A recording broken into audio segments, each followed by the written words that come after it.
Halo, perkenalkan nama saya Stella Maurin. Di video kali ini saya akan menjelaskan terkait array dan selection sort. Pertama-tama, untuk membuat sebuah array, kita harus menentukan tipe datanya terlebih dahulu. Jadi misalnya di sini saya ingin menggunakan tipe data integer. Jadi kita tulis saja integer, lalu kurung siku, lalu nama array-nya. Kemudian untuk mengisikan data array, ada dua cara. Bisa kita isikan langsung dengan kurung kurawal seperti ini, lalu kita isikan datanya.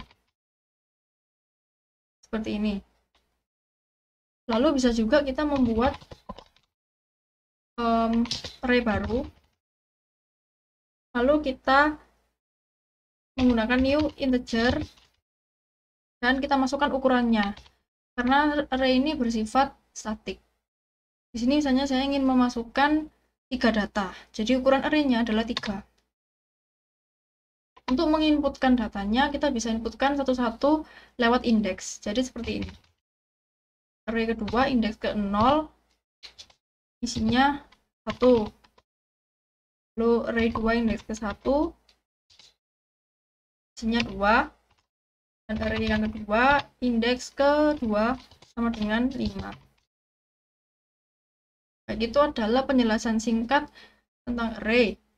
Nah, untuk selection sort berikutnya yang akan saya jelaskan, akan menggunakan array ini untuk menyimpan data-data yang akan atau yang mau diurutkan. Sebelum masuk ke coding selection sort-nya, saya akan menjelaskan sedikit tentang apa itu selection sort.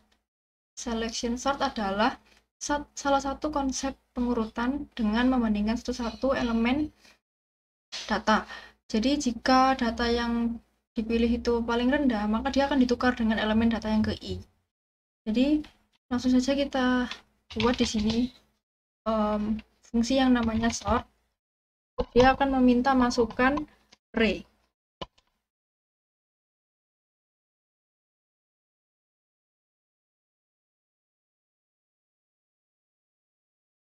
Lalu pertama-tama adalah akan dilakukan perulangan.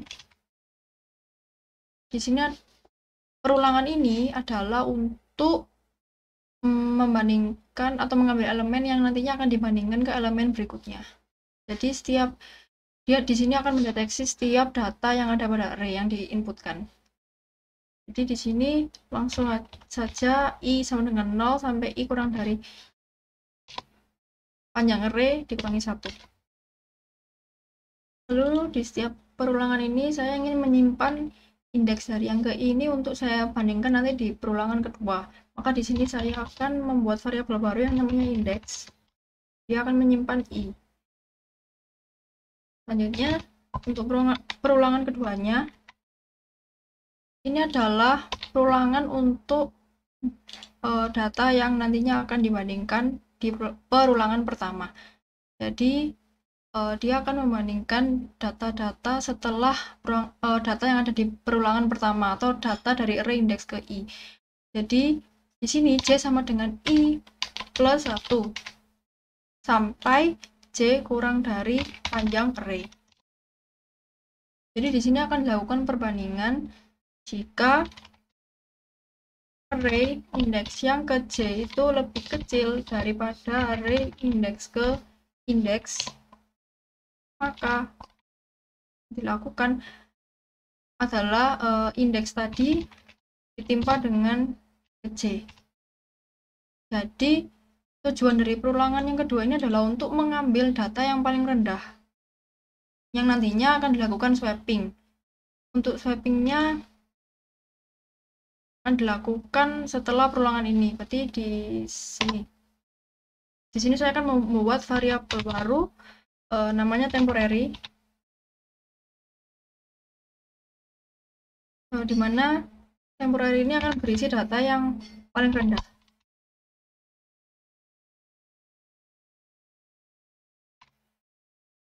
Lalu akan dilakukan swapping. Swappingnya berarti array indeks yang ke indeks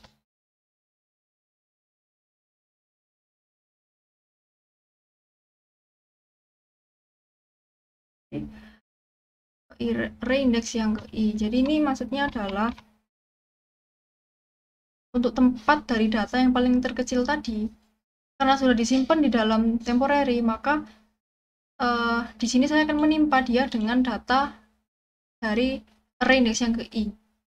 Lalu untuk array index yang ke i, saya akan masukkan data yang paling kecil, yaitu tmp, karena sudah tersimpan di dalam sini. Menurut saya ini sudah oke ya. Di sini saya akan membuat satu fungsi lagi, yaitu untuk menampilkan array.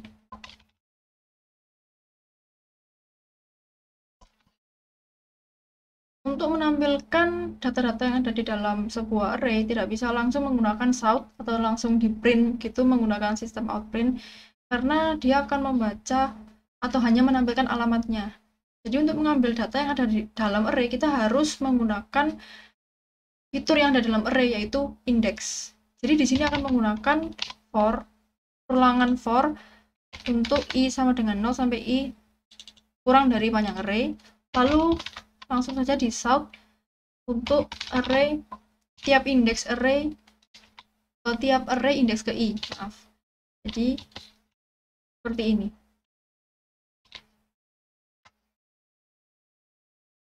Mungkin bisa langsung saya coba di sini di drivernya, kita ketik public static void main, lalu di sini memanggil kelas tadi namanya test, new selection sort, lalu kita akan menggunakan fungsi ini. Jadi test.sort masukannya adalah array.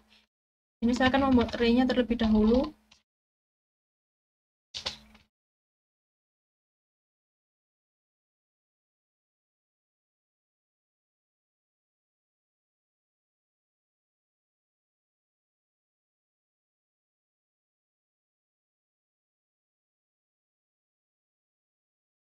Jadi jika sudah selesai membuat array, di sini kita langsung masukkan saja nama array-nya. Lalu coba kita jalankan.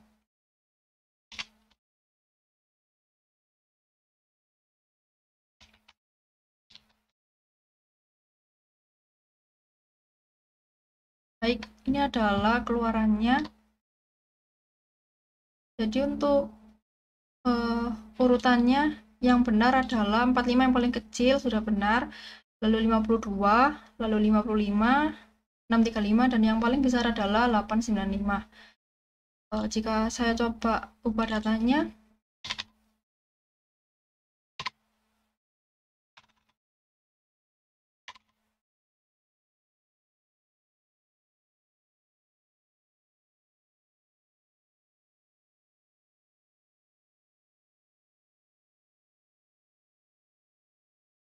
ya, ini adalah keluaran dari runningnya. Jadi satu yang paling kecil, lalu 15, lalu 56, lalu 78, dan yang paling terakhir 999. Jadi program yang sudah saya buat ini sudah berjalan dan benar.